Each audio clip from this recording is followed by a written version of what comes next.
Hey everybody, it's Rob from Flailthroughs. This is Gundam Battle Operation 2, and this is a guest video from McLeod Gundam in the Red Rider once again. He said he got a really great round with it, which I'm pretty sure is how I started yesterday's video as well, but yeah, from what he described, I'm definitely happy to have this. The Red Rider is, of course, a 2-star Pale Rider variant with its own set of weapons. It's got a giant beam sword, which is part of the shield, and it's got some interesting, like, clipper-looking bayonets on its weird 100mm machine gun, and got beam sabers too, so it can do the multi-melee dance very easily. And it has a special variant of Hades that only affects speed. So yeah, it's an interesting beast. I got one myself. Oh yeah, and it also has the power attack skill, so that is fun to use. I got this myself. I ran around with it or two. I don't think I got anything as good as this though, so we're gonna take another look.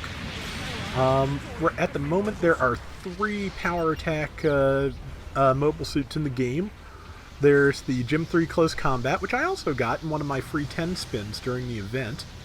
I had this and the Gaz-L, which I actually have all of them, which I thought I only had 2, but no, now that I have the Gym 3 Close, I have all 3. So yeah, it's fun to use. I'm still getting used to the power attack thing.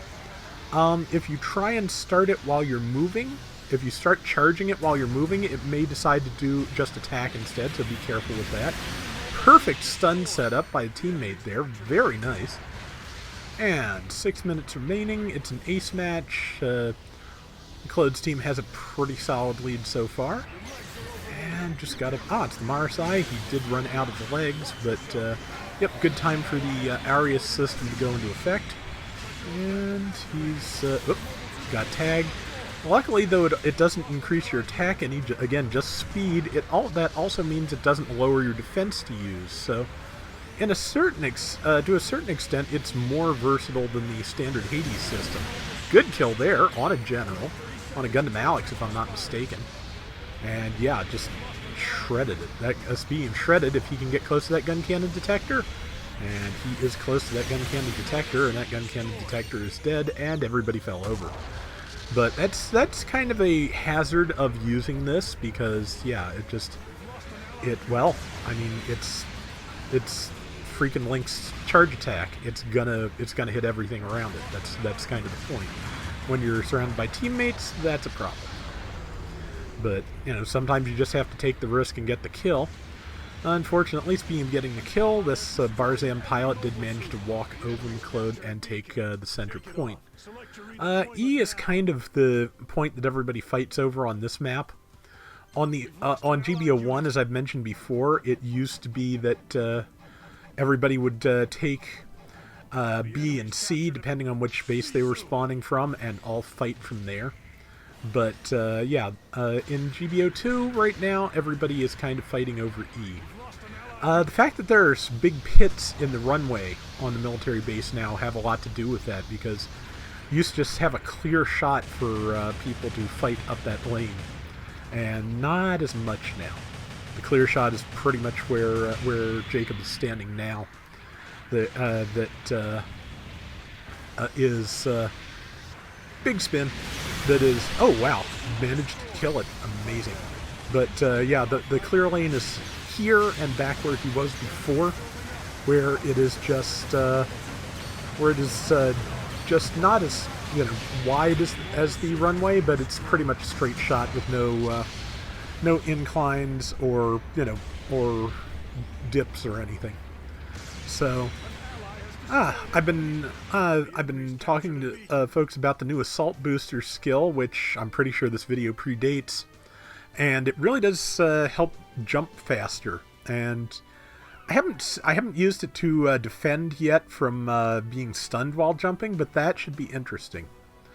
I figure if that works for raids, transforming raids, jumping into a transformation might actually be viable. Might be a good way to get away safely. But I don't know about that. something worth trying and practicing with, I figure. But there's that Alex again, and McLeod is the ace, and that person is now still, which means they're dead. Alright, 1350, and yeah, pretty solid lead already. There's that gun cannon detector, which, yeah, yep, and yep, from almost full to dead in one spin. So if you can connect with enough of that, and another kill, yeah, this is a really good round. I am looking forward to seeing the final the final score, as they're similar. Let's see, 2,700 health, 15,000 score. He can afford to take a death or two if he needs to, but right now just playing cat and mouse, and didn't quite read that Pale Rider, but his team had his back, and he is fine. He is fine and about to spin. Nice. Hit it with a very, very outermost edge of that attack. Didn't quite land that. Good time. Good strategy, actually, to dip behind the Gelgood there for cover. Because probably, as a raid, an uncharged shot from the Alex could probably kill him at 2,700 health. If not, it would be very close. So, yeah. Doing well here. 19,205 to 6,560. In my own stuff, I've said I don't like to necessarily run one-sided things, but just to see you know this in particular used this well, I figure it's worth it, because yeah, you don't always get to see that, and this thing can be very fragile. And so far, he's only had the one death, so that is really impressive. And he's about to repair in the hopes of staving off the next death, but there's that Alex directly behind him, so maybe not. Let's see. Looks like, yeah, there's nobody on the team ready to hold it off, so it's just him and the Alex, and it took the tackle, which means it is now totally vulnerable to spinning. Almost all of its health, 9,000 health to a general in one go. And yeah, the principle, as far as I can tell, behind raids right now is just the idea that, yeah, if they hit, they do tremendous damage, but you have to actually live long enough to get the hit. Most of my rounds are like this poor Red Rider here, where I have a bead on the enemy and everyone comes out of the woodwork to destroy me. So it's, I feel like generals are general, and the idea of a support is hopefully to be able to hang in there behind the action for as long as possible and stack a lesser but still significant amounts of damage as much as possible. Whether that's working in practice, I don't know. But personally, having played a fair number of raids over this last weekend, I am not finding the adjustments they made to be overwhelming. It's been they've been helpful from time to time, and the lower boost consumption in particular has been nice. But it has not been overwhelming. Raids have not necessarily been getting the top score in every round I've been in. So it's still shaken out, but so far I don't think it was terrible. 11,000 for Jacob, who did not somehow manage top damage. That's kind of impressive. 12 kills and 3 deaths. Really nice. So that is going to do it for today's Gundam Battle Operation 2. We will be back soon with more, so till next time, everybody take care and have fun. Later! That is 2 videos I have recorded in one session without choking horribly.